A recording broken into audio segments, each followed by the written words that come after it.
ನಮಸ್ಕಾರ ಸ್ನೇಹಿತರೆ. ದರ್ಶನ್ ಅವರಿಗೆ ಬೇಲ್ ಸಿಗಾಕ ಯಾಕೆ ಇಷ್ಟು ಲೇಟ್ ಆಗಕೊಂತೈತಿ? ದರ್ಶನ್ ಅವರು ಜೈಲಿಗೆ ಹೋದಾಗಿನಿಂದ ದರ್ಶನ್ ಅವ್ರ ಬಿಡುಗಡೆ ಬಗ್ಗೆನೇ ಸಾಮಾಜಿಕ ಜಾಲತಾಣದಲ್ಲಿ ಸಾಕಷ್ಟು ವಿಡಿಯೋ ಹರಿದಾಡಕುಂತಾವು. ಒಬ್ಬರು ಮಾರ್ಚ್ 8 ಅಂತಾರ, ಇನ್ನೊಬ್ರು ಇನ್ನೂ ಬಿಡುಗಡೆ ಭಾಗ್ಯ ಇಲ್ಲ ಅಂತಾರ. ಆದ್ರೆ ರೀಸೆಂಟ್ ಆಗಿ ಎಲ್ಲ ಗಮನಿಸಿದ ಮೇಲೆ ಒಂದು ಸುದ್ದಿ ಹೊರಗಡೆ ಬರಾಕುಂತೈತಿ. ಅದು ಏನಂತ ತಿಳಿಯೋಣ ಬರ್ರಿ. ದರ್ಶನ್ ಯಾವಾಗ ಹೊರಗಡೆ ಬರ್ಬೋದು? ದರ್ಶನ್ ಕೇಸ್ ಒಳಗ 14ನೇ ಆರೋಪಿ ಪ್ರದರ್ಶನ ಕಥೆ ಏನು? ಜುಲೈ 2026 ದರ್ಶನ್ ಬಿಡುಗಡೆ ಬಗ್ಗೆ ಇರುವ ಮಾಹಿತಿ ಏನು ಅನ್ನೋದನ್ನ ಈ ವಿಡಿಯೋ ಕೊನೆಯಲ್ಲಿ ಹೇಳ್ತೀನಿ. ಫಸ್ಟ್ ವಿಷಯಕ್ಕೆ ಬರೋಣ ಬರ್ರಿ.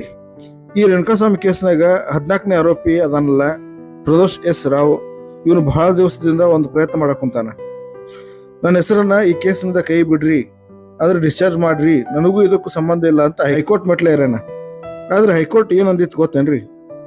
ಬಹಳ ಖಡಕ್ ಆಗಿ ಹೇಳೈತಿ, ನೋಡಪ್ಪ ನಿನ್ನ ಅರ್ಜಿನ ನೀನೇ ವಾಪಸ್ ತಗೊಂಡ್ ಹೋಗು, ಇಲ್ಲಾಂದ್ರೆ ನಾವೇ ವಜಾ ಮಾಡ್ಬೇಕಾಗುತ್ತಾ ಅಂತ ಹೇಳೈತಿ. ಅಷ್ಟೇ ಅಲ್ಲ, ಸುಪ್ರೀಂ ಕೋರ್ಟ್ ಕೂಡ ಇವನಿಗೆ ಬೇಲ್ ಕೊಡಕ್ ಆಗಂಗಿಲ್ಲ ಅಂತ ಮೊದ್ಲೇ ಹೇಳ್ಬಿಟ್ಟೈತಿ. ಇಲ್ಲಿ ನೀವು ಒಂದನ್ನು ಗಮನಿಸ್ಬೇಕು, ಇವನಿಗೆ ಯಾಕೆ ಬೇಲ್ ಸಿಗಾಕೋತಿಲ್ಲ? ಯಾಕಂದ್ರೆ ಪಟ್ಟಣಗೆರೆ ಶೆಡ್ನಾಗ ರೇಣುಕಾಸ್ವಾಮಿನ ಕೊಲ್ಲುವಾಗ ಅಲ್ಲೇ ಇದ್ನ ಅನ್ನೋದು ಒಂದನೇ ಪಾಯಿಂಟ್. ಈ ಕೇಸ್ ಮುಚ್ಚಾಕ ಹಣದ ವಹಿವಾಟು ಮಾಡ್ಯಾನ ಅನ್ನೋದು ಎರಡನೇ ಗಂಭೀರ ಆರೋಪ.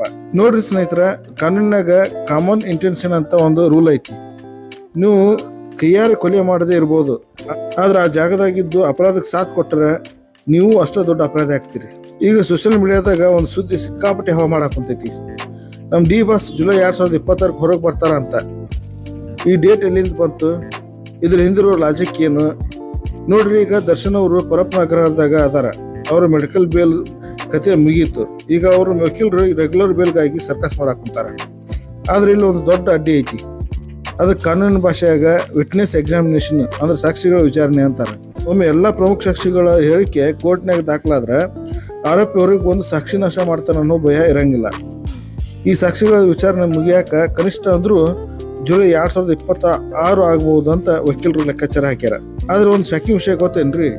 ಈ ಕೇಸ್ನಾಗ ಸಾಕ್ಷಿ ಯಾರು ಅದಾರ ಅಂತ ನಿಮ್ಗೆ ಗೊತ್ತಾ? ಅದೇ ರೀ, ಕಾಮಿಡಿ ಆಕ್ಟರ್ ಚಿಕ್ಕನ್ನ ಸಾಕ್ಷಿ ಲಿಸ್ಟ್ನಾಗ ಅದಾರ. ಇವರೆಲ್ಲ ಕೋರ್ಟ್ಗೆ ಬಂದು ಸಾಕ್ಷಿ ಹೇಳೋ ತನಕ ಪ್ರೊಸೆಸ್ ಮುಗಿಯಂಗಿಲ್ರಿ. ದರ್ಶನ್ ಅವರ ಬಿಡುಗಡೆಗೆ ಜುಲೈ ಅನ್ನೋದು ಕೇವಲ ಒಂದು ಅಂದಾಜು ಅಷ್ಟೇ, ಆದ್ರೆ ಅದು ಗ್ಯಾರಂಟಿ ಅಲ್ಲ. ಬರೀ ಈಗ ಮೇನ್ ಪಾಯಿಂಟ್ ಬರೋಣ. ದರ್ಶನ್ ಅವ್ರಿಗೆ ಬೇಲ್ ಸಿಗಾಕ ಯಾಕೆ ಇಷ್ಟು ಲೇಟ್ ಆಗಕೊಂತೈತಿ? ಇದಕ್ಕೆ ಬರೀ ಕೇಸ್ ಅಷ್ಟೇ ಕಾರಣ ಅಲ್ಲ, ಜೈಲ್ನಾಗ ಅವರು ಮಾಡ್ಕೊಂಡ ಎಡವಟ್ಟುಗಳು ಬಹಳ ಅದಾವ. ಜೈಲ್ನಾಗ ಕುಂತು ವಿಲ್ಸನ್ ಗಾರ್ಡನ್ ನಾಗ ಅನ್ನೋ ರೋಡಿ ಜೊತೆ ಸಿಗರೇಟ್ ಸೇದಿದ್ದು, ರಾಜಾತೀತ ತಗೊಂಡಿದ್ದು ಎಲ್ಲ ವಿಡಿಯೋ ವೈರಲ್ ಅದು ನೋಡ್ರಿ. ಅದು ಇಡೀ ಕೇಸ್ಗಿನ್ನ ಒಂದು ನೆಗೆಟಿವ್ ಟೇಸ್ಟ್ ಕೊಟ್ಬಿಡುತ್ತೆ.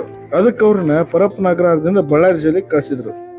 ಅವ್ರು ಎಷ್ಟೇ ದೊಡ್ಡ ಸ್ಟಾರ್ ಆಗಿದ್ರು ಕೋರ್ಟ್ ಮುಂದೆ ಅವರು ಆರೋಪಿನ. ನೀವು ಜೈಲಿನ ರೂಲ್ಸ್ ಬ್ರೇಕ್ ಮಾಡಿದ್ರೆ ನ್ಯಾಯಾಧೀಶರ ಕಣ್ಣಾಗ ನಿಮ್ಮ ಇಮೇಜ್ ಡೌನ್ ಆಗ್ತೈತಿ. ಇದರಿಂದ ಬೇಲ್ ಸಿಗೋ ಚಾನ್ಸಸ್ ಕೂಡ ಕಮ್ಮಿ ಆಗ್ತಾವೆ. ಈಗ ನಿಮ್ ಡೌಟ್ ಕ್ಲಿಯರ್ ಆಯ್ತಲ್ಲ, ದರ್ಶನ್ ಅವ್ರು ಯಾವಾಗ ಬಿಡುಗಡೆ ಆಗ್ತಾರಂತ? ಈ ವಿಡಿಯೋ ಮಾಡೋದ್ ಕಾರಣ ನಾಳೆ ಅವ್ರ ಬರ್ತಡೇ ಐತಿ. ಪ್ರತಿ ವರ್ಷ ಅವ್ರ ಮನೆ ಮುಂದೆ ಮಿನಿ ಜಾತ್ರೆ ನಡೀತಿತ್ತು. ಆದ್ರೆ ಈ ವರ್ಷ ದರ್ಶನ್ ಅವರು ಜೈಲಿನ 4 ಗೋಡೆಗಳ ನಡುವೆ ಕಾಲ ಕಳೆಯಬೇಕಂತ ಪರಿಸ್ಥಿತಿ ಬಂದೈತಿ. ಒಂದ್ ಸಣ್ಣ ತಪ್ಪು, ಒಂದು ಕ್ಷಣದ ಸಿಟ್ಟು ಇಡೀ ಜೀವನವನ್ನ ಹೆಂಗ ಅಧ್ವಾನ ಮಾಡೈತಿ ನೋಡ್ರಿ, ಹಾಳು ಮಾಡೈತಿ ಅನ್ನೋದಕ್ಕೆ ಒಂದು ದೊಡ್ಡ ಉದಾಹರಣೆ ರೀ. ಕಾನೂನಿನ ಮುಂದೆ ಎಲ್ಲರೂ ಸಮಾನರಿ. ನೀವು ನನ್ನ ಹಾಗೆ ದರ್ಶನ್ ಅವರ ಅಭಿಮಾನಿ ಆಗಿದ್ರೆ ಮೊದಲು ನನ್ನ ಚಾನಲ್ಗೆ ಸಬ್ಸ್ಕ್ರೈಬ್ ಆಗಿ